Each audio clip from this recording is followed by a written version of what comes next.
द्रौपदी माहेरला होती आणि माहेरला असताना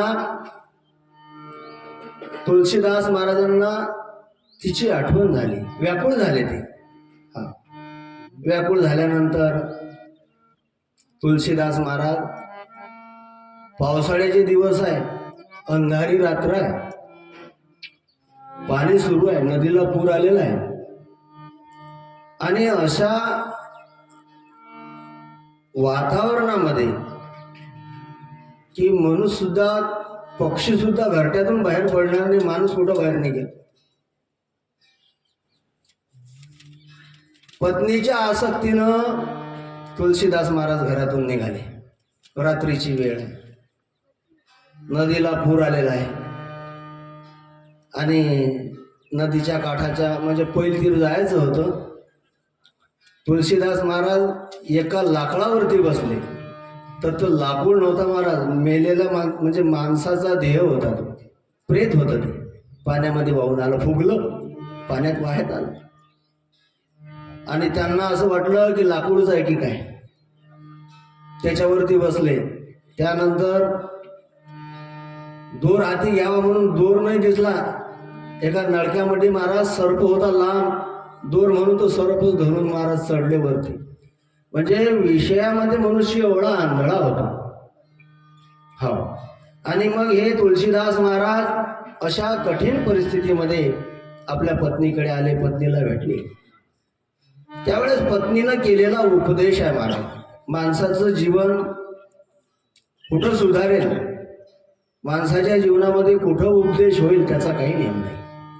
वेळेवर आपला कोण गुरु बनेल आणि कोण आपले डोळे उघडेल. कारण मनुष्य जागे असताना, हिंडताना फिरताना आपल्याला जरी दिसत असला तरी तो झोपलेला आहे. म्हणून संतांना म्हणावं लागलं, उठा जागे वारे आता, स्मरण करा पंढरीनाथा. का? कारण झोपलेलं आहे. आणि कोण सद्गुरु रूपानं कोण येईल आपल्याला जागवेल. त्या ठिकाणी तुलसीदास महाराजांना स्वतःच्या पत्नीनं जागवलं. काय म्हणते ती? अस्ति चर्ममय देहय तासो ऐसी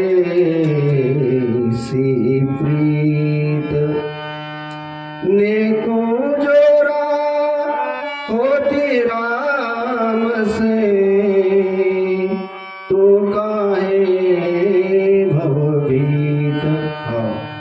तुलसीदास महाराजांची पत्नी म्हणते की अस्ति चर्ममय देहय तासो ऐसी प्रीत नेकू जो होती राम से तो काहे भवभीत. की पतिराज, तुमची माझ्यावरती असलेली आसक्ती प्रीती, एवढीच प्रीती जर तुम्ही परमात्म्यावर केली, देवावर केली, तो काय तुमच्या समोर येणार नाही, काय तुम्हाला भेटणार नाही. अंधाऱ्या रात्रीमधून तुम्ही घरून निघाले, विचार केला नाही, ढगाळ वातावरण आहे, विजा आहे, तुम्हाला लाकूड आहे की माणसाचा देह आहे हे सुद्धा कळलं नाही, दोर आहे की सर्प आहे हे सुद्धा कळलं नाही. अशा कठीण परिस्थितीमध्ये तुम्ही मला भेटला. एवढी तळमळ, एवढी प्रीत परमेश्वराला जर केली तर तो निश्चितच भेटल्याशिवाय राहणार. आणि तिथंच त्यांचे डोळे उघडले.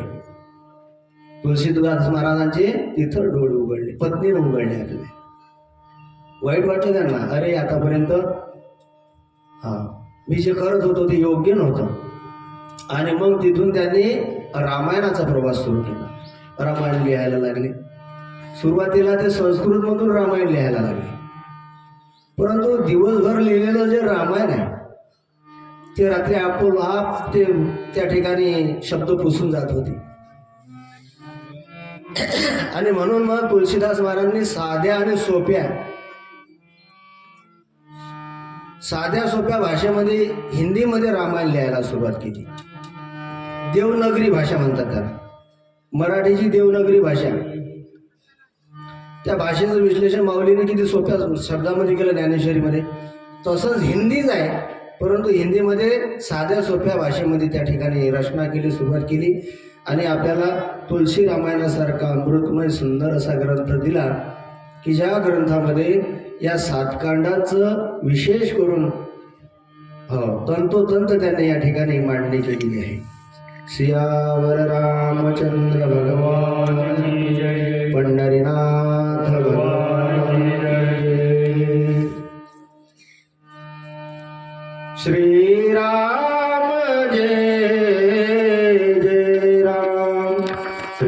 राम राम राम श्री राम जय जय राम श्री राम राम राम श्री राम जय जय राम श्री राम जय जय राम श्री राम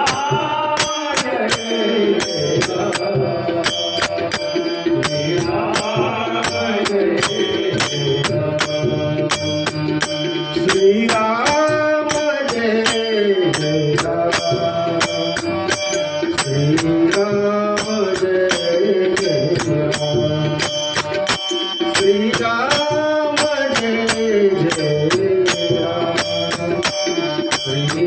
राम जय जय राम श्री राम जय जय राम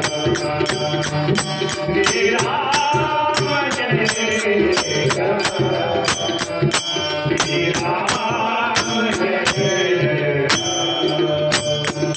श्री राम जय जय राम श्री राम राम राम श्री राम जय जय राम श्री राम श्री राम जय जय राम श्री राम जय श्री राम जय जय राम श्री राम जय जय श्री राम जय जय राम श्री राम जय जय राम श्री राम जय जय राम श्री राम जय जय तुलसीदास महाराज सांगतात की ही जी रामकथा आहे ही रामकथा एक प्रकारे कामधेनू आहे. कामधेनू कारण कामधेनू सर्व इच्छा पूर्ण करते म्हणून ती कामधेनू म्हटलेली आहे. रामकथा एक संजीवनी औषधी आहे की ज्या औषधीनं भवरोगाची निवृत्ती होईल. कुठे भवरोग संचित क्रिया मानभोग ऐसे विठोबाचे नाम म्हणून संजीवनी सांगितलेली आहे. रामकथा कली कामदायी सुजन संजीवनी मुरी सुहाई बोध विश्राम सकल जनरंजनी रामकथा कली कुल शवण्यनी. अशा प्रकारे या ठिकाणी ही रामकथा सांगितली आहे. रामकथा सगळ्यांचा महाराज जीवाचा विश्राम किंवा महाराज सगळ्यांच्या पूर्ती करणारा आणि याच्या श्रवणानं इसे श्रवण कर मिट जाती है कथा इसे श्रवण कर मिट जाती है कथा श्रवण कर मिट जाती है जीवन की हर कथा. जय जय राम कथा जय जय राम कथा जय जय राम कथा जय जय राम कथा जय जय राम कथा जय जय राम कथा जय तो इसे श्रवण कर मिट जाती है कथा श्रवण कर मिट जाती है जीवन की हर व्यथा. जय जय राम कथा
तुलसीदास महाराज सांगतात की रामकथा अशी आहे की एखाद्या वृक्षावरती अनेक पक्षी बसलेले आहेत आणि एखाद्यानं यावं आणि टाळी वाजवावी आणि त्या टाळीच्या आवाजानं सर्व जे पक्षी आहेत हो ते पक्षी उडून जातात महाराज. हा गये उमोष संशय नाना भ्रम. म्हणजे हे जे पक्षी आहेत संशय रूपी पक्षी आहेत महाराज आणि संशय रूपी पक्षी बसलेल्या झाडावरती. परंतु हरिनामाची जर टाळी वाजली तर महाराज ते सगळे पक्षी आहेत ना म्हणजे माणसाच्या अंतःकरणामधले असलेले जे संशय आहेत ते संशय समाप्त होतात त्या कथा श्रवणानं. कारण हरिनामाच्या टाळीमध्ये विशेष करून महाराज हरिनामाची टाळी ही सामान्य नाही असामान्य आणि हरिनामाची टाळी आहे. आणि म्हणून संत महात्म्यांनी सांगितलेली आहे की तुम्ही कथेत बसला असाल तुम्ही कीर्तनामध्ये बसला असाल तर तुम्ही टाळी वाजवा. टाळी वाजवावी गुढी उभारावी वाटही चालावी पंढरी वाटही चालावी पंढरी.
अशा प्रकारे महाराज या कथेमध्ये कुणी कुणाला सांगितलेली आहे कथा. कारण मागच्या वर्षी आपण कथेला सुरुवात केली. आमचे विठ्ठल पाटील म्हणा चित्रेबुवा अहो महाराज तुम्ही शिवपुराण सांगून राहिले. म्हणलं नाही बा रामकथा आहे. पण कुठून कशी सुरुवात झाली कथेची. कारण सुरुवातीला ही जी कथा आहे ही यज्ञवल्काने भारद्वाज ऋषींना सांगितली. त्यानंतर हीच कथा भृशंडी महाराजांनी काक भृशंडी यांनी पक्षीराज आणि गरुडाला ही कथा सांगितली. आणि हीच कथा भोलेनाथांनी पार्वतीला सांगितली. म्हणजे सुरुवातीला यज्ञवल्क भारद्वाज ऋषी आणि अगस्त्य ऋषी यांचा संवाद आहे महाराज. यज्ञवल्क भारद्वाज अगस्त्य ऋषी यांनी भोलेनाथाला सांगितली आणि ती भोलेनाथानं श्रवण केल्यानंतर माता पार्वतीला सांगितली. काक आणि भृशंडी महाराज यांनी पक्षीराजाला ती कथा सांगितली हंसराजाला. कारण काक भृशंडी हे जे होऊन गेले हे भोलेनाथाचे फार मोठे भक्त होते. परंतु ते इतर जे देव आहेत त्यांची पूजा करत नव्हते, त्यांचा तिरस्कार करायचे. भोलेनाथांनी त्यांना खूप समजावून सांगितलं पण ऐकायला तयार नाही. कारण भक्तीमध्ये अहंकार चालत नाही, देवाला अहंकार नाही चालत महाराज. आणि मग याच्या अहंकाराचं आणि याला फळ मिळेलच. असेच एकदा हे भृशंडी महाराज कथा श्रवण करायला गेले आणि गुरुमुखातून कथा श्रवण करत असताना त्यामध्ये व्यर्थ वेळ बडबड केली की नाही महाराज हे असं नाही, ते तसंच आहे. हा. आणि मग त्या ठिकाणी गुरुने श्राप दिला त्यांना की हे भृषंडी, तू सर्पयोनीला जाशील. 10,000 वर्ष सर्पयोनीला गेले. हा. आणि मग त्यानंतर पुढे लोमश नावाचे ऋषी आहेत. त्या लोमश नावाच्या ऋषींनी महाराज त्यांना सुद्धा असंच केलं. त्यांनी त्यांच्यात सुद्धा खेद काढला. बोलताना त्यांना महाराज कावळा होण्याचा महाराज त्या ठिकाणी श्राप दिला की तू कावळा होशील. आणि भृषंडी महाराज कावळा रूपामध्ये राहिले. परंतु या जन्मामध्ये त्यांना प्रभू रामचरणी त्या ठिकाणी प्रीती निर्माण झाली आणि ही कथा त्यांनी पक्षीराजाला सांगितली. त्यानंतर भोलेनाथ आणि माता सती अगस्त्य ऋषीच्या आश्रमामध्ये गेले. त्यांनी तिथं कथा श्रवण केली. आणि त्यानंतर सती माता आहे, तिनं आपला देह जाळला आणि त्यानंतर दुसरा जन्म तिचा पार्वतीचा आहे. म्हणजे भोलेनाथांना पार्वतीला कथा सांगण्याकरता या ठिकाणी सतीखंड आणि पार्वतीखंड आलेले आहे. म्हणून त्या ठिकाणी शिवचरित्र आलेलं आहे. डायरेक्ट रामायणामध्ये प्रवेश नाही. म्हणजे भोलेनाथाचा विवाह झाल्याशिवाय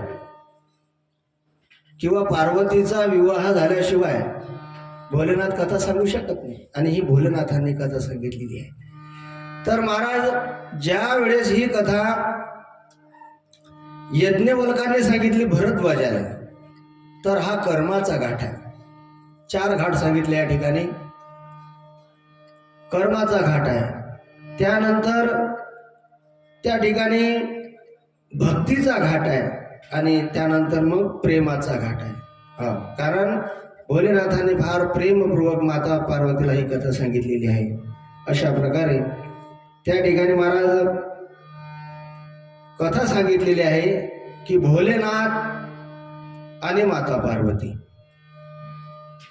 अगस्त्य ऋषीच्या आश्रमामध्ये कथा श्रवणा करता गेले. कुंभ ऋषीच्या आश्रमामध्ये कुंभमेळ्यामध्ये गेले आणि त्या ठिकाणी अगस्त्य ऋषी आहेत, आपल्या व्यासपीठावरती विराजमान आहेत.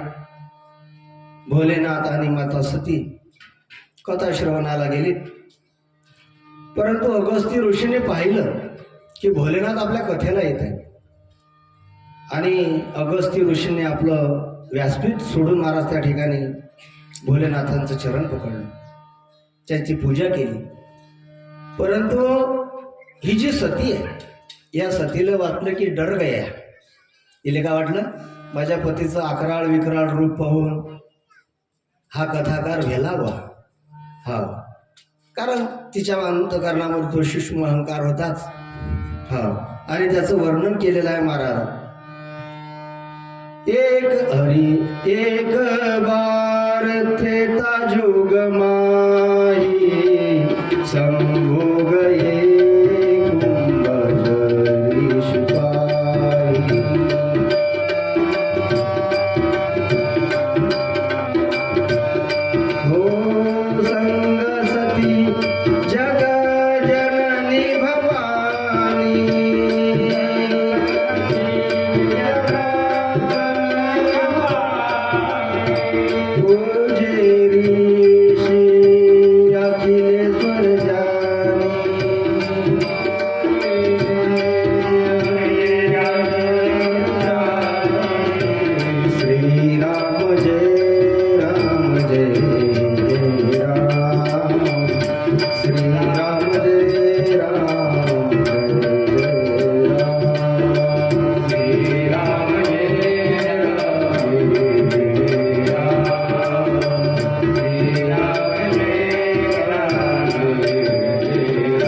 की हे अगस्त्य ऋषी, मला सुंदर प्रभू रामचंद्राचं चरित्र ऐकायचं आहे. त्या ठिकाणी भोलेनाथाने सुंदर हरिभक्ती विचारली आणि अगस्त्य ऋषींना सुद्धा कळालं की आज उत्तम अधिकारी श्रोता मला प्राप्त झाला. कारण उत्तम अधिकारी श्रोता प्राप्त होण्याकरता भाग्य लागते महाराज. आपण सकाळच्या सत्रामध्ये सांगण्याचा प्रयत्न केला श्रोत्याचे प्रकार. चातक आणि पक्षासारखा एक श्रोता आहे की तो फक्त नभातलं पाणी पितो. दुसरा श्रोता आहे महाराज हंसरूपी श्रोता. तो काय करतो की दुधाचं पृथक्करण करतो, त्याप्रमाणे सार घेतो आणि असार तिथंच सोडून देतो. हा, अनेक प्रकारचे श्रोते आहेत.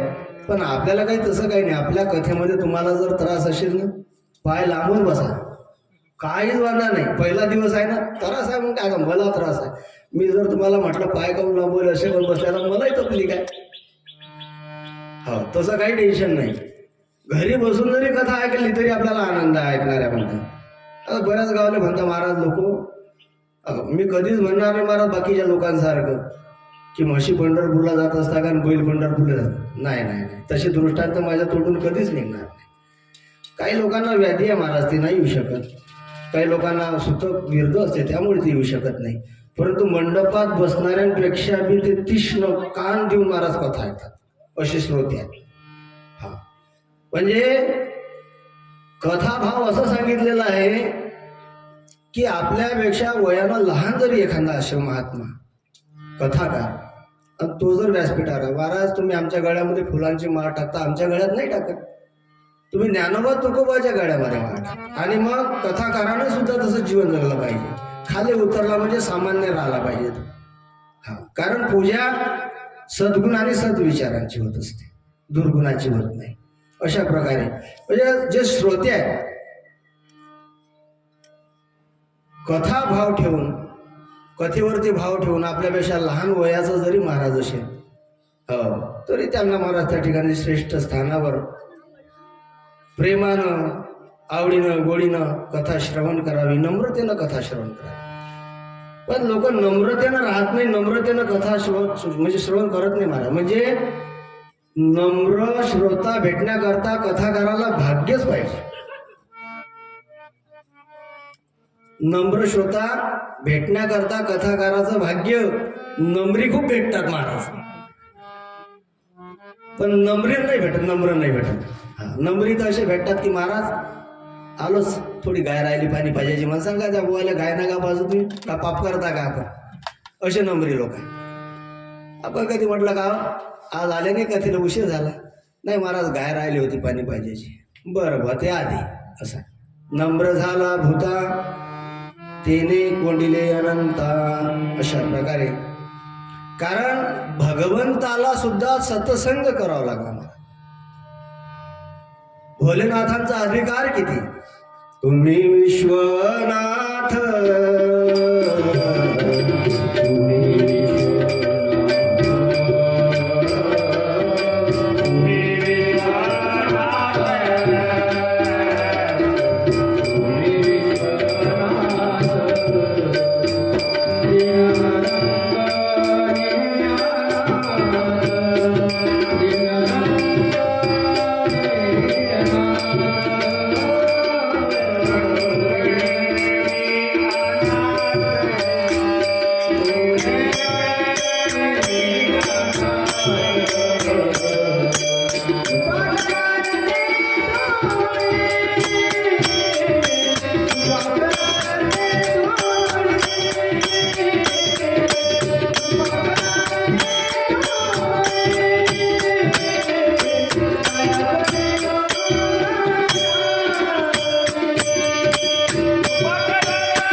कृपा कराल ते थोडी पाया पडलो बराडी. पट्टीचे गायक आहेत महाराज, कीर्तनही करतात आणि लहानपणापासून माझ्यासोबत आहे. विशाल महाराज, भोलानकर राजुरा, कीर्तनही सुंदर.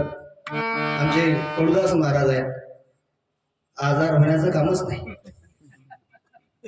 मी सांगितली ओवी तुम्हाला खोलीमध्ये, कडू औषधानं रोग बरे होतात. जरी मंत्रीची वैरी मरे, वाया बांधावी कटारे, रोग जाय दूध साखर तरी लिंब का प्या. दूध साखर घेऊन जर आजार गेले असते तर लिंबाचा पाला पेला असता का लोक. आणि औषध आवश्यक आहे, कारण माणसाच्या जीवनामध्ये खूप लोक येतात आणि जातात, पण मार्गदर्शक नाही भेटत महाराज माणसाच्या जीवनात. हा. आणि असे आमचे कडूबाबा आहेत, पेटी मास्टर चांगदेव. तिकडनं आमचे तबला वाजवणारे हरिभक्त पारायण रवींद्र महाराज गोलनकर खेरडा, तालुका नांदुरा. हा. तर महाराज कितीही संपत्तीवाला असेल, कितीही विद्वान असेल, किती ज्ञानी जरी असेल, तरी महाराज सतत संघाशिवाय विवेक प्राप्त होत नाही, ज्ञान प्राप्त होत. कितीही श्रवण केलं तरी ते करतच राहावं लागतं महाराज. कारण आपल्या घरातले भांडे आहेत ना. मावशी, किती दिवसातून भांडे घासता बरं तुम्ही? एक मावशी म्हणे, बापा म्हणे महिन्यातून घासतो म्हणे आम्ही भांडी. मग म्हणलं बाकीचे? म्हणे फक्त धुतो, घासत नाही म्हणे. म्हणजे वर्षातून एकच जर भांडे घासतो. सांगा बरं आता ते भांडे कसे पिवळे, कसे लाल पडले असतील की नाही? हा. जे भांडे दररोज घासले जातात ते स्वच्छ राहतात. मग त्यामध्ये आरशासारखं तोंड पाहून घ्या. जेवण दिवसातून किती वेळा करावं तुम्ही सांगा? 4 दार? 2च दार? आम्ही 3 वेळा जेवतो. हा. सकाळी नाश्ता, दुपारचं जेवण आणि संध्याकाळचं जेवण. कारण ज्याप्रमाणे जीवनामध्ये जेवण आवश्यक आहे, भोजन आवश्यक आहे, त्याचप्रमाणे जीवनामध्ये भजन आवश्यक आहे महाराज. जीवनामध्ये भोजन जर नाही केलं तर मनुष्य मरेल, आणि भजन जर नाही केलं तर हा आत्मा मरेल. कारण तिकडे जर गेलं तर हे इकडलं राहते. तो सांगतो जाते. मानवी जीवनामध्ये काही धन आहे, 4-5 प्रकारचं धन आहे मानवी जीवनामध्ये. हा. त्यामध्ये 1 नंबरचं धन आहे, ते आहे जीवनधन. कोणतं धन आहे? जीवनधन. मग जीवन म्हणजे काय? सरपंच साहेब, तुम्ही दोघे विठ्ठल विठ्ठल बुवा एका शेजारी बसले, आता कोणाचं नाव घ्यावं हे कळत नाही मला. जीवन म्हणजे काय सांगा ना? खाया पिया सोया झालं जीवन. सकाळी उठले, निघाले कामाले, सोडली म्हैस, नेली चारायला, काढलं दूध, विकलं, आले डेअरीतून. हे काय जीवन? तर जीवन म्हणजे शरीर आणि आत्मा यांचं असलेलं जे मिलन आहे आणि त्यांचा जो कार्यकाळ आहे त्याला जीवन असं म्हटलेलं आहे. समजा या शरीरामध्ये जर आत्माच नसला तर जिवंत राहील का मनुष्य? नाही. तर आत्मा आणि शरीराचं याचं जे संयोग आणि त्याचा कार्यकाळ जो आहे त्याला आयुष्य म्हटलेलं आहे. मग ज्याप्रमाणे या जीवनामध्ये भोजनाची गरज आहे. कोणाला आहे भोजनाची गरज? आत्म्याला आहे का? भोजनाची गरज कोणाला आहे बाबा? शरीराला आहे की नाही? आत्म्याची गरज कोणाला आहे? शरीराला आहे. मग शरीराकरता भोजन आहे, पण मग आत्म्याचं काय? मग आत्म्याला भजन पाहिजे महाराज, त्याचं पोट भरते. गाडी चालवणारा ड्रायव्हर आहे, गाडीची टाकी लय पॅक केली आपण डिझेलनं, पण त्या ड्रायव्हरचं तर पहा की नाही, त्याला चहा आहे की नाही, त्याला नाश्ता आहे की नाही. जिनका भोजन सुंदर होता है उनका भजन सुंदर होता है. ज्याचं भोजन चांगलं आहे ना त्याचं भजन गोड आहे महाराज. म्हणजे स्वराचं नाही म्हणत बरं मी, एखाद्याला गोड गाता येत असेल, स्वराचं काही घेणं देणं नाही. सुंदर होत आहे म्हणजे एकरूप आनंदानं, आवडीनं, गोडीनं, प्रेमानं, त्याला जीवन असं म्हटलेलं आहे. नंबर 2चं धन आहे आपल्याकडे. हा, नंबर 2चं धन आहे चारित्र्य धन, परिवार धन, शांती धन. अशा प्रकारचे धन आहेत आपल्याकडे. आपल्याला ते माहिती नाही.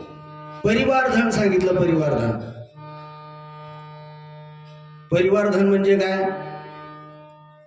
आपली पत्नी, आपला मुलगा, आपली मुलगी, आपला जवळ झाला का आपला परिवार हो. आणि हे धन सांभाळून ठेवावं लागतं. खरं सांगा, आता तुमच्या घरातलं धन तुम्ही सांभाळून ठेवलेलं आहे की वरती ठेवून दिलं? लॉकर मध्ये लॉकर, लॉकर मध्ये लॉकर, लॉकर मध्ये लॉकर की नाही. एखाद्या म्हाताऱ्या जर चिल्लर जर असली तर पिवशीत पिवशी पिवशीत पिवशी पिवशीत पिवशी त्या वायऱ्या काढता काढता थंड. पण धन एवढं सांभाळून ठेवावं लागतं. मानवी जीवनामध्ये 2 नंबरचं धन आहे परिवार धन, आणि त्याचा सांभाळ केला पाहिजे. आपण त्याला सांभाळलं पाहिजे. हो, कारण आपलं घर म्हणजे आपला परिवार आहे, हे डोक्यातून काढून टाका. हे आपलं गाव म्हणजे आपला एक परिवार आहे. सरपंचाचा परिवार पूर्ण गाव आहे, आमदाराचा परिवार पूर्ण तालुका आहे की नाही. पंतप्रधानाचा परिवार पूर्ण देश आहे. मोदी साहेब काय म्हणतात, ये देश मेरा परिवार है म्हणतात की नाही. आणि आपलं आपल्या परिवारामध्ये राजा भावाचं पटत नाही, सासू सुनेचं पटत नाही, आणि ते पटावं म्हणून रामकथा आहे. डॉक्टर APJ अब्दुल कलाम राष्ट्रपती होऊन गेले आपल्या देशाचे.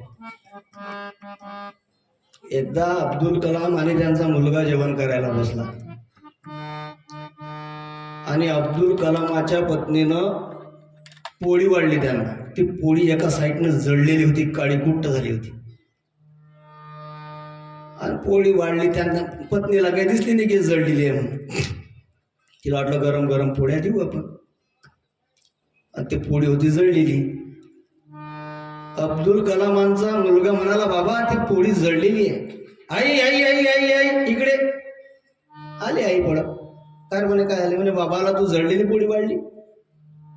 त्यावेळेस अब्दुल कलामांचे शब्द आहे, अरे म्हणे बाबू जळलेली नाही ती, तुझ्या आईला माहिती आहे म्हणे, थोडी जळलेली खातात हे रुचकर लागते म्हणे, त्यांना पोट भरते. जळलेली पोळी अब्दुल कलामांनी खाल्ली, देशाचे राष्ट्रपती. आणि तो मुलगा आई निघून गेल्यानंतर म्हणाला बाबाला, का बाबा खरंच जळलेल्या पोळीनं चांगलं पोट भरते, रुचकर लागते. त्यावेळेस अब्दुल कलाम त्याच्या मुलाला सांगतात की बाबा, ही पोळी जर मी तिला जर सांगितलं असतं ना की जळली आहे, तर पश्चाताप केला असता तिनं 2 दिवस. तिचं अंतःकरण जळू नये म्हणून मी ही जळलेली पोळी खाल्ली. त्याला परिवार धन असं म्हटलेलं आहे. याला सांभाळावं लागतं मला. म्हणून एका घराचे 2 घरं होऊ नयेत, घरामध्ये भिंती वाढू नयेत, आपल्या घरामध्ये सुद्धा एखादी कोणीतरी कुब्जसारखी येऊ नये, कुबडीसारखी, मंथरेसारखी. म्हणून रामायण आपल्याला ऐकावं लागतं मला. नंबर 3चं धन आहे चारित्र्य धन. नंबर 3चं कोणतं धन आहे? चारित्र्य धन आहे. चारित्र्य म्हणजे काय हो? चारित्र्य म्हणजे काय? एखादी स्त्री किंवा एखादा पुरुष त्यांच्याबद्दल आसक्ती निर्माण होणे म्हणजे चारित्र्य नाही. तर माणसाच्या प्रत्येक कृतीमधनं चारित्र्य त्याचं महाराज दिसते. त्याच्या बोलण्यातून त्याचं चारित्र्य कळते, त्याच्या वागण्यातून त्याचं चारित्र्य कळते. पांढरे कपडे घालणं चांगलंच आहे, लोक पांढरे कपडे नाही पाहत, पण त्या पांढऱ्या कपड्यावर जर एखादा डाग लागलेला असला ना त्याच्याकडे विशेष लक्ष लोक देतात. म्हणून ज्याचं चारित्र्य चांगलं आहे महाराज त्याचं चरित्र बनते. संत महात्म्यांचं चरित्र का बनलं? जगद्गुरु तुकाराम महाराजांचं चरित्र का बरं लोक सांगतात? का? कारण त्यांचं चारित्र्य चांगलं आहे. नंबर 4चं धन आहे वित्त धन. वित्त धन म्हणजे पैसा. हिवऱ्यावरनं वाकुळला जर गाडी घेऊन आलो मी तर बिना पेट्रोलची आली गाडी. त्याला सांगितलं मी वाकुळला चाललो कथेला चाललो, टाक पेट्रोल. तो बा म्हणे तुम्ही कथेला जा की कीर्तनाला जा, पहिले बिल फाडा आधी ह्या ठिकाणी की नाही. म्हणून त्याची सुद्धा आवश्यकता आहे वित्ताची म्हणजे पैशांची. पण तो पैसा कसा असावा? आमचे महाराज सांगतात जोडोनिया धन उत्तम व्यवहारे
हे एक धन आहे, शब्द धन आहे.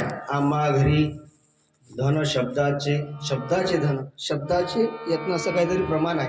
हो. आणि नंबर 6चं धन आहे महाराज शांती धन. शांती धन सांगितलं 6 नंबर वरती. हा, कारण हा सगळा जो खटाटोप सुरू आहे संसाराचा, हा कशासाठी आहे? सुखासाठी आहे की नाही? समाधानासाठी आहे की नाही? शांतीसाठी आहे की नाही? की नाही? आपण कष्ट करून का बरं राहिलो? हा, कुठंतरी सुख भेटलं पाहिजे, कुठंतरी समाधान भेटलं पाहिजे. एक म्हटलं महाराज, समाधान नाही भेटलं तर भेटलं आपल्या मुलाचंच नाव समाधान ठेवून देऊ. चालेल का? आपल्या मुलीचं नाव आपण शांती जर ठेवलं तर शांती प्राप्त होईल का? आणि शांतीची आवश्यकता आहे. कारण ज्या ज्या जीवनात शांती आहे त्याचं जीवन महाराज त्या ठिकाणी सार्थकी लागल्यासारखं. हा, मला एक सांगा, गले में सोने की चैन लेकिन सब बेचैन नहीं बेचैन. काय उपयोग आहे त्याचा? गळ्यामध्ये सोनं घालून जर शांती प्राप्त झाली असती तर लोकांनी सोनंच वापरलं असतं. गळ्यामध्ये सोनं आहे पण मनुष्य जर बेचैन असला तर त्या सोन्याच्या चेनला काही अर्थ नाही. एक मुलगा निघाला सायकल घेऊन निघाला. नवी कोर सायकल आहे. पाणी वाहतो त्या सायकलवरती कॅन ठेवून. एक म्हातारा बसला होता. का रे म्हणे, बाबा मी दररोज पाहतो म्हणे तू सायकलवरती पाणी वाहतो म्हणे. हो म्हणे, सायकल चांगली आहे, नवी आहे, तिले घंटी आहे, तिले ब्रेक आहे, तिले 2 चाक आहे, त्यात हवा आहे. म्हणजे लोटत काऊन नेतो म्हणे, तू चालवत काऊन नाही? तुला चालवता येत नाही म्हणे. हो चालवता येते. मग लोटत काऊन नेतो म्हणे सगळा सायकलले पण चैन नाही म्हणे. म्हणजे जीवनामध्ये चैन न पाहिजे महाराज. अशा प्रकारे महाराज त्या ठिकाणी हे धन आहेत आणि हे सांभाळावे लागतात महाराज. परंतु हे कधी होईल? संतांच्या संगतीमध्ये गेल्यानंतर. हो, बिनु सतसंग विवेक न होई, राम कृपा बिनु सुलभ न सोई. संत संगत मृदु मंगल मूला, सोई फल सिद्धी सब साधन पूर्णा. हो, कारण संतांच्या संगतीमध्ये गेल्याशिवाय ज्ञानाची प्राप्ती होणार नाही. अशा प्रकारे मानवी जीवनात सगळं मिळेल महाराज, पण संतांची संगत ही दुर्लभ आहे महाराज. मानवी जीवनामध्ये संत भेटणं दुर्लभ आहे. एक तर मानवी जन्म मिळणं दुर्लभ आहे आणि त्यामध्येही संत संगती मिळणं फार दुर्लभ आहे महाराज. तात मिले पुनि मात मिले, सुत भरात मिले युवती सुखदाई. राज मिले गजबाज मिले, सब साज मिले मन वांछित फल पावी. हा, लोक मिले सुर लोक मिले, विधि लोक मिले वैकुंठ जाई. सुंदर और मिले संत समागम दुर्लभ भाई. हो, एकदा वैकुंठाची प्राप्ती होईल. हो, एकदा इंद्राचं सुद्धा महाराज आपल्याला, इंद्राची सुद्धा बसायची जी खुर्ची आहे, सिंहासन आहे, ते सुद्धा प्राप्त होईल. परंतु महाराज संतांची संगती मिळणार नाही. कारण संत संगती, महाराज आमचे भजन म्हणताना संत संगत म्हणाल ना.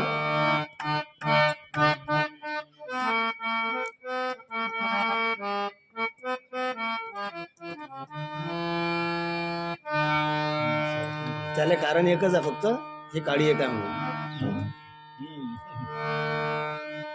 संतांची संगत धन्य आजी दिन संत दर्शनाचा, अनंत जन्मेचा शील गेला.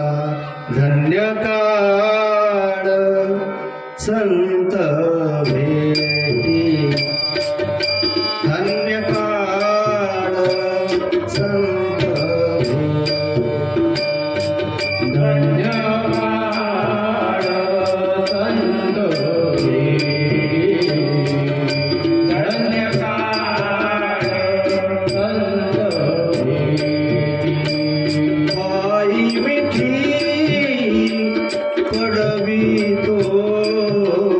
संदेहाच्या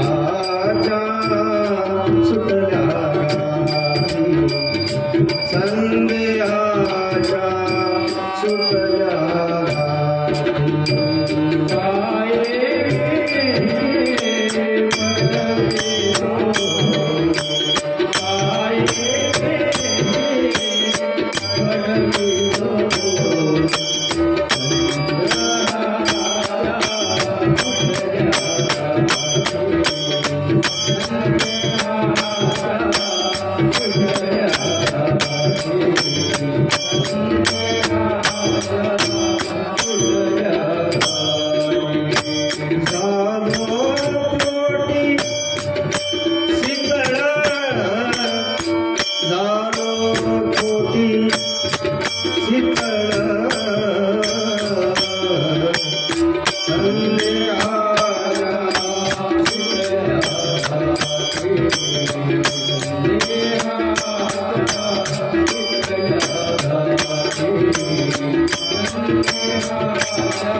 कारण संतांच्या संगतीमध्ये गेल्यानंतर आपल्या अंतःकरणामध्ये ज्या गाठी आहेत संदेहाच्या, त्या गाठा निवृत्त होतात आणि त्या शंकारूपी गाठा आपल्या हृदयातून निघाल्यानंतर झालो पोटी शीतळ. आणि ते शीतळ होण्याकरता महेश सती सहित कुंभज आश्रमामध्ये महाराज त्या ठिकाणी अगस्त्य ऋषीच्या आश्रमात गेले. त्या ठिकाणी सुंदर रामभक्ती अगस्त्य ऋषीच्या मुखातनं महेशानं ऐकले. सतीला मात्र झोप लागून गेली. झोपली सती, काही माहिती नाही. त्यानंतर महाराज अगस्त्य ऋषी म्हणाले महेशांना काही दिवस थांबा इथं. परंतु काही दिवस थोडे दिवस थांबले आणि त्यानंतर मग त्या ठिकाणी महाराज भोलेनाथ सतीला म्हणतात की चल आता आपण आपल्या कैलासावरती जाऊ. हो, आणि तो जो काळ होता हो तो त्रैतायुगाचा काळ होता. आणि त्या काळामध्ये दशाननानं माता सीतेचं हरण केलं होतं. हा, आणि कथा ऐकल्यानंतर माता सती आणि भोलेनाथ आपल्या विमानातून बसून निघाले असताना दृश्य पहा की प्रभू रामचंद्र सीतेच्या वियोगामध्ये विव्हळत आहे. हो, सीते सीते करून झाडांना वेलींना आलिंगन देत आहेत. हिरण्यांना विचारत आहे की का ग हरणी माझी सीता बघितली का. आणि हे दृश्य पाहिलं सतीनं. आणि सतीनं हे दृश्य पाहिल्यानंतर ती सती भोलेनाथांना म्हणते का हो स्वामी, तुम्ही ज्या श्रीरामाचं ध्यान करता रात्रंदिवस, हा श्रीराम हो जाने की बैठे मेरे, अशा प्रकारे ज्याचं तुम्ही सतत नामस्मरण करता ते राम हेच आहेत का. त्यावेळेस महेश त्या ठिकाणी सतीला म्हणतात हो सती, मी ज्याचं भजन करतो ना माझे प्रभू हेच आहे. आणि मग स्त्री स्वभाव आहे. हसली ती थोडीशी वेगळ्या रीतीनं हसली. भोलेनाथांना कळलं अरे माझ्या देवाबद्दल हिला प्रेम नाही, हिच्या मनात माझ्या देवाविषयी हा आणि वेगळाच भाव आहे. आणि म्हणून भोलेनाथांना थोडं वाईट वाटलं. वटवृक्षाखाली विमान उतरल्यानंतर भोलेनाथ म्हणतात सती जा, हे थोडे पाय मोकळे करून. कारण भोलेनाथांना माहिती आहे ज्याच्या अंतःकरणामध्ये शंका आहे, ज्याच्या अंतःकरणामध्ये संशय आहे, त्याला दिवसाचं चैन नाहीच राजा, पण रात्री सुखाची झोप सुद्धा नाही. जा माझ्या देवाची परीक्षा घेऊन येतो. हो नाथ असं काय बोलता. नाही नाही जा सती तू जा. आणि सती म्हटली मी काही जात नाही, पण मी दुरून बघून येतो म्हणे आणि प्रणाम करून येतो त्यांना. आणि मग त्यानंतर ही जी सती आहे या सतीनं हुबेहूब महाराज त्या ठिकाणी सीता मैयाचा वेश धारण केला. आणि सीता मैयाचा वेश धारण करून सती निघाली प्रभू रामचंद्रांना पाहण्याकरता. हा, आणि त्यानंतर मग प्रभू रामचंद्र विव्हळत आहे, सीते सीते म्हणत आहे. आणि सामान्य पुरुषासारखे भगवंत रडत आहे. त्या ठिकाणी लक्ष्मणजी सुद्धा व्याकुळ आहे. आणि त्या ठिकाणी लक्ष्मणजीनं पाहिलं म्हटले दादा हो विनाकारण व्याकुळ होताय तुम्ही, माता तर ती तिकडे आहे, ती उभी आहे, ती दूर आहे. त्यावेळेस प्रभू रामचंद्र सांगतात लखन ती माझी सीता असू शकत नाही, कारण आपल्या पुढे चालताय जर असेल ते, कारण प्रभू रामचंद्र तिच्या पुढे पुढे चालायचे ते दूर दूर जायचे, सीतेचं रूप घेतलेली सती. प्रभू रामचंद्र सांगतात की लखन ती माझी सीता असू शकत नाही, कारण माझी सीता कधीच माझ्या पुढे चालली नाही. आणि खरोखर पत्नीच्या जी मागं चालते ना तीच सीता आहे महाराज. आजच्या काळात सुद्धा पतीच्या पुढं चालणाऱ्या खूप स्त्रिया आहेत, पण जी मागं चालती ना हो तीच सीता आहे. माझी सीता कधीच माझ्या पुढे चालत नाही, ती सीता असू शकत नाही. त्यानंतर मग ही सती आली जवळ. त्या ठिकाणी प्रभूनं तिचं रूप पाहिलं, हुबेहूब सीतेचं रूप आहे.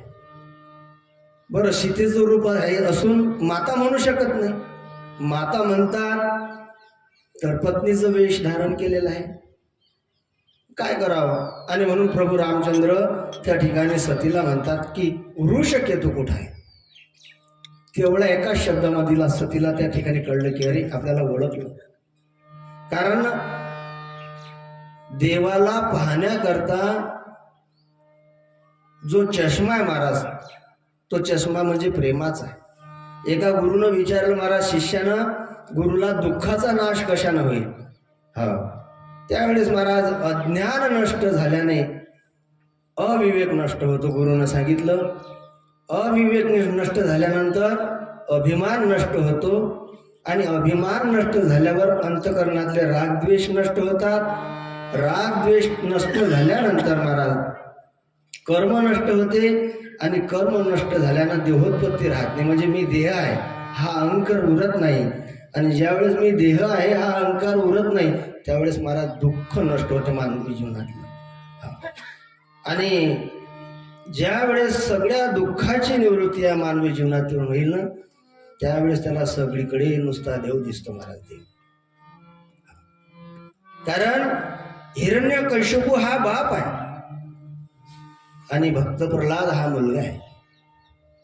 त्या ठिकाणी मुलाला देव दिसतो पण बापाला दिसत नाही.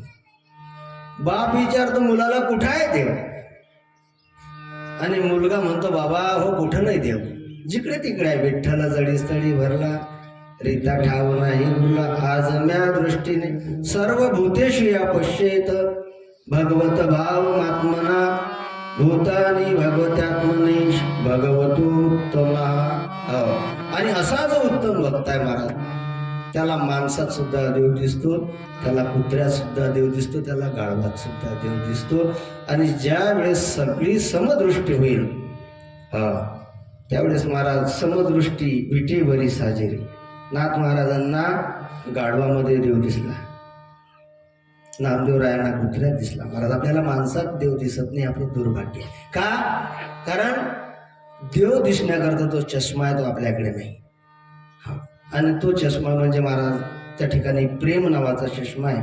अशा प्रकारे त्या ठिकाणी प्रभू रामचंद्रांना पाहिल्यावर सुद्धा त्या ठिकाणी माता सतीला ओळखू आले नाही. देव सतीला देव ओळखता आले नाही. तुमचा आपला काय केव्हा महाराज आपल्याला काय ओळखता येणार आहे. अशा प्रकारे त्या ठिकाणी महाराज प्रभू रामचंद्रांनी देवाच्या हिताकरता त्या ठिकाणी अवतार घेतलेला आहे. आणि ह्या स्त्रियांना शोधतोय, स्त्री वेळा झालेला आहे असा तिच्या अंतकरणामध्ये भाव झाला होता. अशा प्रकारे कारण त्या ठिकाणी ब्रह्मसंहितेमध्ये आलेला श्लोक आहे, प्रेमांचुरित भक्ती विलोचनेन सतत सदव हृदय तो विलोकयंती. त्रिष्टुप छंदातला आणि तो श्लोक आहे. तर हा चष्मा महाराज कुठं मिळेल आम्हाला, कसा असतो तो. तर महाराज या ठिकाणी तो प्रेमरूपी चष्मा आहे आणि तो मिळणं फार कठीण आहे. आणि तो चष्मा फक्त संत महात्म्याकडे आहे, तेच आपल्याला देऊ शकतात. त्यावेळेस महाराज लखनजीनं रूप पाहिलं सतीच आहे. लक्ष्मण दिखा उमाकृत बेशा चकित भये भ्रम हृदय विशेषा. कही न कहत कुछ अति गंभीरा, प्रभु प्रभाव जानत मती धीरा. अशा प्रकारे महाराज सती कपटू जाणे सुरस्वामी. अशा प्रकारे त्या ठिकाणी सती माता भेटायला गेल्यानंतर ती लज्जित झाली, परत आली वापस. भोलेनाथाने डोळे उघडले. का ग सती, आली तू माझ्या देवाला पाहून? तू ओळखलं का माझ्या देवाला? पाहिलं का तू माझ्या देवाला? तर सती म्हणते, देवा मी त्यांना भेटायला किंवा ओळखायला गेली नव्हती, मी दुरूनच त्यांना प्रणाम केला आणि तिथून निघून आले. भोलेनाथांनी विचार केला, हसले भोलेनाथ, डोळे बंद केला.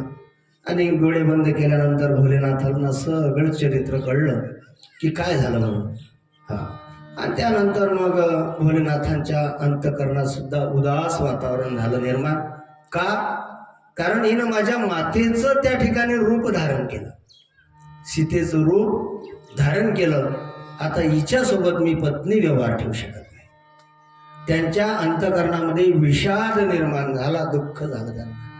आणि अशा प्रकारे ते दुःखी कष्टी असलेले भोलेनाथ परत महाराज आपल्या विमानामध्ये बसून आणि ते कैलासावरती गेले. आणि अशा प्रकारे त्या ठिकाणी 87,000 वर्ष त्या ठिकाणी भोलेनाथांनी भगवंताचं नामस्मरण केलं. फक्त राम आणि रामाच्या व्यतिरिक्त कोणीच नाही. श्रीराम जानकी बैठे हैं मेरे सीने, श्रीराम जानकी बैठे मेरे सीने,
पंढरीनाथ भगवान पवन सुत हनुमान की जय. सीताराम राम राम सीताराम राम राम सीताराम राम राम सीताराम राम राम सीताराम राम राम सीताराम